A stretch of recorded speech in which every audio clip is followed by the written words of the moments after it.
Hello everyone, this is Gene from NYC again, and I'm back with another video. So before I start the video, I'd like to welcome everybody back. I hope that you continue to enjoy the content. So this video is going to be actually a follow-up to the video I did just last night about the Little Mermaid and Halle Bailey being cast as Ariel. So this video is more of my thoughts in response to the backlash of Miss Bailey being cast. As I stated in my last video, I'm actually not all that bothered by her casting. Not that I agree with it, but I'm not bothered by her casting because this is pretty much what I expect Disney to do at this point. It's a cash grab, right? But there are articles coming out now, which is to be expected, which is of course calling everybody who criticizes this a hater or some sort of racist. In fact, there's an article on The Root written by Michael Harriet, which accuses white Twitter of being angry about this. So get this, everybody. I'm part of white Twitter. Me, a non-white biracial woman, is now part of white Twitter because I don't agree with this, with what Disney has done. But anyway, I'll include the article, you know, if in the description. You can read it at your own risk. In my opinion, but I call him Rappaport, that's not his name. Mr. Harriet's article, to me, I want to be clear, this is my opinion of it. To me, what Mr. Michael Harriet wrote is race baiting trash. And if there's one thing I cannot stand, it's a race baiter. It's why I don't read the comics of one Ta-Nehisi Coates. But anyway, moving on. Something that I want to address is the anger. About excuse me. Is the anger about this casting, right? Both those who are angry and disagree with the casting, and those who are angry that there are people who are angry about this. Whichever side of it you fall on, whether you're angry because the Little Mermaid is now going to be a light-skinned black girl, or whether you're angry about the criticism and are defending this casting choice by Disney, don't get mad at the actress and don't get mad at the critics. Okay, the actress did nothing to deserve any anger. I haven't heard of any anger being thrown toward her yet, but we know it's going to happen.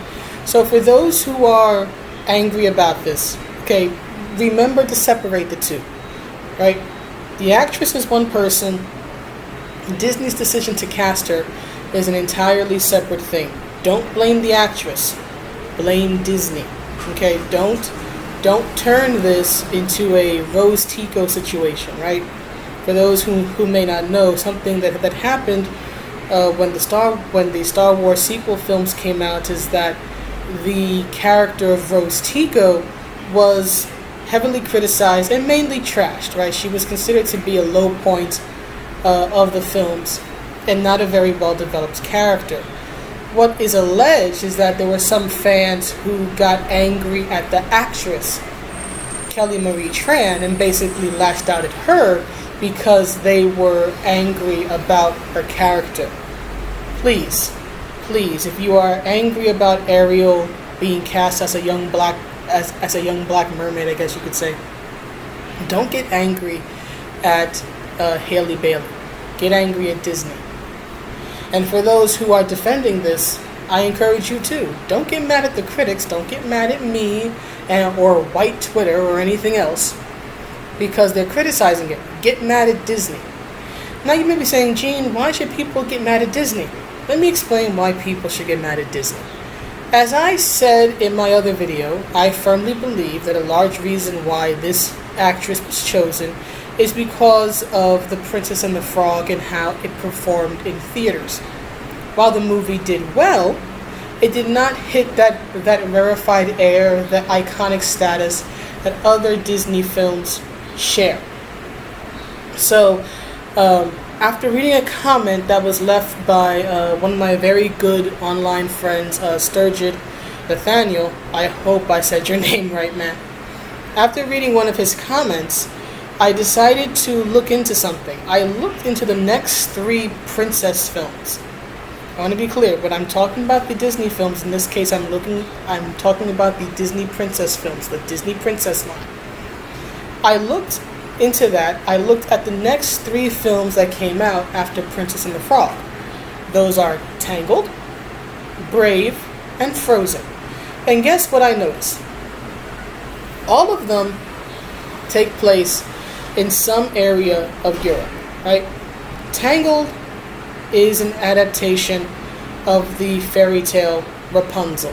What is Rapunzel? Rapunzel is a German fairy tale. The next film, Brave, is set in Scotland. From what I could tell, I couldn't see, and I couldn't find where it was an adaptation of any Scottish myth or fairy tale, but it's a film set in Scotland. And if you don't know it's Scottish, just listen to the lead character, Meridia. She speaks with a very, very thick Scottish accent. So there's that. The next film, of course, which was their biggest hit in that time period after The Princess and the Frog, is Frozen. Frozen is an adaptation of a Hans Christian Andersen fairy tale, The Snow Queen. So it can be said that the tale is Danish in origin. Right, so that's 3 movies, all set in Europe. 2 of them are adaptations of well-known European fairy tales. Disney did what Disney always does. Disney went back to the well. Disney went with what works. They have their greatest success with adapting European fairy tales. That's their niche when it comes to the Disney princess line. They veer out on occasion, right? They made Mulan, they made Pocahontas, and a few other films, right? But that's their bread and butter. Adapting well-known European fairy tales. In fact, they would not venture out of Europe again when it came to the princess films up until 2016 with Moana, which of course is set in Samoa, I think, or some. It has to deal with Peloponnesian culture and Peloponnesian themes, right? They had a young Peloponnesian girl playing the lead role. They had The Rock, who technically is biracial, but who identifies very strongly with his Samoan heritage. He voiced Maui, the demigod. So they finally, left Europe, and they went to the Samoan Islands and to the Peloponnesian world with Moana. But that took about 7 years between, again, Princess and the Frog in 2009 and then Moana in 2016. So that's about, I believe, 7 years. And in that time period, they did 3 films, all set in Europe, 2 of them adaptations of well-known European fairy tales. And the biggest hit, right, of those 3 films immediately following The Princess and the Frog was Frozen, which, again, is a Danish fairy tale. It's a Hans Christian Andersen fairy tale. So Disney do what Disney do. Disney does what Disney does. They went back to the well. They experimented with a African American story, and it didn't work out for them the way they wanted it to. So if you're mad on either side about this casting, be mad at Disney. Be mad at the fact that immediately after trying something new and it not garnering the results that they wanted. I want to be clear. It's not that Princess and the Frog failed or was a bad movie. It didn't fail and it wasn't a bad movie. But it didn't meet Disney standards. And so instead of, maybe looking into different cultures, right, looking into actual African cultures, right? Now some may say, well, The Lion King. The Lion King is not a movie about African culture. The Lion King is a movie about a royal family of a lion pride set in Africa. Right? Outside of the setting and a few loan words like Hakuna Matata, there's nothing African in culture about The Lion King as a film. The Broadway adaptation has more sincere African culture than the film does. The film is basically an adaptation of Shakespeare's Hamlet with a good dose of Kimba the White Lion. So it has English influences, it has Japanese influences, doesn't really have a lot of African influence outside of a few loan words and the setting. Excuse me, so as I was saying, get mad at Disney for that, for not adapting an actual well-known African story, like, say, Anansi the Spider. Be mad at Disney for not diversifying their inspiration for stories. For example, as the MJ Tanner twins pointed out in their video about this, why hasn't Disney adapted, say, Japanese myths, Japanese stories? Why haven't they adapted, say, the story of Amaterasu, the Shinto sun goddess?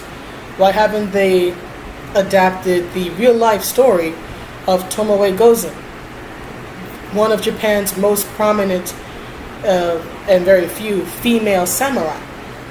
Why haven't they adapted one of the most well-known Japanese novels from ancient history, The Tale of Genji, which was written by a woman, right? Lady, shoot, what's her name? 1 second. Forgive me, I had to check for a moment. Her name is Lady Murasaki Shikibu, right? That's the woman who wrote The Tale of Genji. You have 3 Japanese tales right there that they could adapt. Why hasn't Disney done that? Why hasn't Disney adapted Vietnamese tales? Why haven't they adapted tales from South America, from Central America, from different parts of Latin America? Right? Why haven't they diversified their knowledge base, I guess you could say, right? Or their pool of ideas to reach from? Do you know how many black people would go to see a Japanese story? Anime is huge. Anime is huge in the African American community. You make a story about a female samurai warrior, every anime fan this side of Goku is gonna go see that. I would go see that because I've actually read the history of Tomoe Gozen, and that lady was nice. I mean, she deserves all the praise, the historical praise and whatnot that she receives. But fangirling aside, again, why hasn't Disney done that? Why haven't they picked from different cultures, from different lands? Because, with few exceptions, they're not going to. They're going to do what is best for business, as Triple H would say. And what's best for business, for them, is to adapt well-known European fairy tales. That's their niche. That's what they're best at. And in this case, they are going to cast a young black girl in the role of Ariel to make up for the fact that Tiana didn't quite take off the way they wanted her to. At least, that's my view on it. So again, as I've said no doubt 3 or 4 times at this point, you mad about her being cast? Blame Disney. You mad about people criticizing the fact that this girl was cast? Be mad at Disney. Point the finger at them. Yell at them. Be mad at Disney at the fact that they keep doing these soulish cash grabs and that they keep playing on nostalgia and keep pulling this bait and switch of promising fans or implying through their advertising that these films are going to be the films you love just with live action actors, and then they change everything about it that is familiar to you, from the way the characters look to the way they behave to the sound of the music to everything. They're not doing remakes, they're doing reboots. And this type of controversy is what shields them from the actual criticism that they deserve. So if you want to be mad at Disney. Don't be mad at the actress, and don't get mad at the critics. Right? Point your pitchforks at the mouse. Okay? Point them at Papa Mouse. Not at other people. Because they're the ones who deserve your criticism and your scorn. Not the actress and not the critics. It's not wrong to disagree with this casting. It's not wrong to criticize it. it's not wrong to defend it. But before you start throwing verbal punches at the girl or at the critic, make sure you're attacking the right person. Otherwise, people are going to throw verbal shots right back. And I'm one of them. I don't play that. You insult me online, I will come back at you. I can be a sarcastic SOB, and I don't like that side of me coming out. But you send me insults, I'll throw down. But anyway, that's it for the video. Please let me know what you think. I'm going to be doing a few videos today, so I will see you in the next one very soon. Have a good day, wherever you are and whatever you're doing. Bye.